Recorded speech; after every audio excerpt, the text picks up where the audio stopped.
Bismillahirrahmanirrahim. Assalamualaikum warahmatullahi wabarakatuh. Pada kesempatan hari ini kami akan mempresentasikan materi kami yang membahas tentang administrasi sarana prasarana. Oke, untuk pembahasan pertama akan disampaikan oleh Mbak Siti Nursalina. Baik, saya akan menjelaskan mengenai administrasi sarana dan prasarana. Terlebih dahulu, pengertian administrasi yaitu rangkaian kegiatan berupa pengendalian usaha kerjasama sekelompok manusia untuk mencapai tujuan bersama yang telah ditentukan. Sedangkan pengertian sarana menurut Kamus Besar Bahasa Indonesia yaitu segala sesuatu yang berfungsi sebagai instrumen untuk mencapai maksud atau tujuan tertentu. Selain itu, sarana juga bisa didefinisikan sebagai segala sesuatu bisa berupa alat atau media yang digunakan dalam mencapai maksud dan tujuan tertentu. Selanjutnya yaitu pengertian prasarana.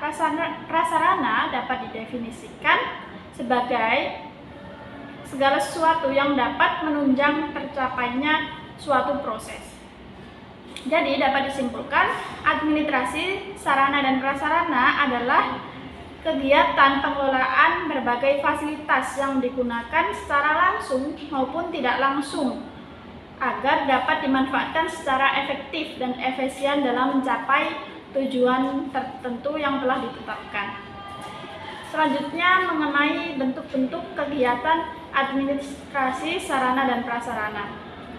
Bentuk-bentuk kegiatan administrasi sarana dan prasarana dibagi menjadi 7, yaitu ada perencanaan, pengadaan, penyimpanan, inventarisasi, pemeliharaan, penggunaan, dan penghapusan. Yang pertama ada perencanaan. Apa sih yang dimaksud dengan perencanaan itu? Perencanaan sarana dan prasarana dapat dipahami sebagai suatu proses analisis dan penetapan kebutuhan yang diperlukan dalam mendukung proses tercapainya suatu tujuan. Adapun tujuan dari perencanaan sendiri yaitu untuk menentukan kebutuhan sarana dan prasarana sesuai dengan tujuan yang telah ditentukan.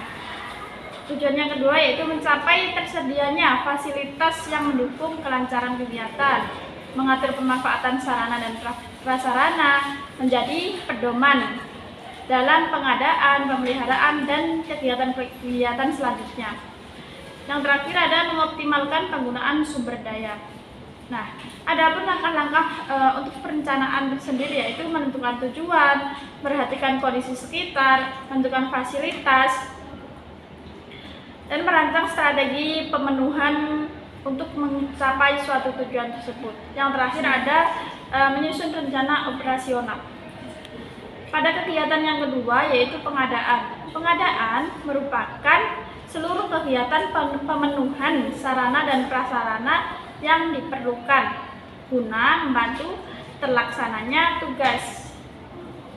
Tujuan utama dari pengadaan yaitu memenuhi kebutuhan yang telah direncanakan sebelumnya sehingga kegiatan dapat berjalan. Baik, selanjutnya yakni jenis-jenis dokumen administrasi sarana prasarana. Nah, pertama yakni dokumen perencanaan yang memuat berbagai dokumen, diantaranya yakni rencana kerja sekolah atau RKS, yaitu dokumen perencanaan sekolah yang berisi gambaran program kerja jangka menengah biasanya untuk periode 4 tahun yang disusun berdasarkan visi, misi, tujuan, serta kebutuhan sekolah. Yang kedua yakni dokumen analisis rencana kebutuhan. Rencana kebutuhan merupakan dokumen yang memuat rincian sarana dan sarana yang dibutuhkan guna menunjang kegiatan pembelajaran di sekolah. Kemudian yakni rencana kerja dan anggaran sekolah atau RKAS, dokumen pokok dalam perencanaan jangka pendek yang berfungsi sebagai acuan pelaksanaan program sekolah selama 1 tahun ajaran. Di dalamnya tercantum secara detail rencana kegiatan beserta rincian anggaran yang diperlukan, termasuk alokasi untuk pengadaan, pemeliharaan, dan pengembangan sarana maupun prasarana. Nah, RKAS ini juga berperan sebagai alat akuntabilitas, yakni setiap pengeluaran dana yang tercantum di dalamnya harus dapat dipertanggungjawabkan secara terbuka kepada pemerintah, orang tua, dan masyarakat. Selanjutnya yakni dokumen rencana anggaran biaya, yakni dokumen yang memuat perkiraan dana yang dibutuhkan untuk menyediakan sarana dan prasarana. Di dalamnya terdapat rincian biaya setiap item yang direncanakan beserta sumber pendanaan yang akan dipakai. Selanjutnya yakni dokumen rencana pengadaan. Dokumen ini memuat penjelasan detail mengenai cara memperoleh sarana dan prasarana yang dibutuhkan sekolah. Di dalamnya dijelaskan berbagai metode pengadaan seperti pembelian, produksi mandiri oleh sekolah, penerimaan hibah dan bantuan, penyewaan, pinjaman, hingga pemanfaatan kembali barang lama melalui daur ulang. Kemudian yang terakhir yakni dokumen skala prioritas kebutuhan. Dokumen ini disusun untuk menentukan sarana dan prasarana mana yang paling urgent untuk segera dipenuhi. Yang kedua yakni dokumen inventaris. Dokumen inventaris ini juga memuat beberapa dokumen, diantaranya daftar kebutuhan barang inventaris dan non-inventaris, yang merupakan catatan yang memuat secara rinci seluruh barang yang diperlukan oleh lembaga yang dibagi ke dalam dua kelompok, yakni barang inventaris dan non-inventaris. Kemudian ada daftar peminjaman barang inventaris, kartu inventaris ruangan. Nah, kartu ini digunakan untuk mencatat seluruh barang yang ada di dalam ruangan, seperti perabot dan alat peraga. Kemudian kartu inventaris barang, yakni dokumen yang berisi catatan lengkap mengenai aset milik suatu lembaga. Kemudian Oke, selanjutnya ada pembahasan tentang format administrasi dokumen sarana prasarana. A. Buku induk inventaris barang, yang formatnya adalah nama jenis barang, spesifikasi tahun perolehan, harga, jumlah, kondisi barang, dan lokasi penyimpanan. B. Kartu inventaris barang atau KIB. Formnya ada nama barang, nomor register, merek atau tipe, ukuran, bahan, tahun pembelian, dan kondisi barang. C. Ada daftar peminjaman barang.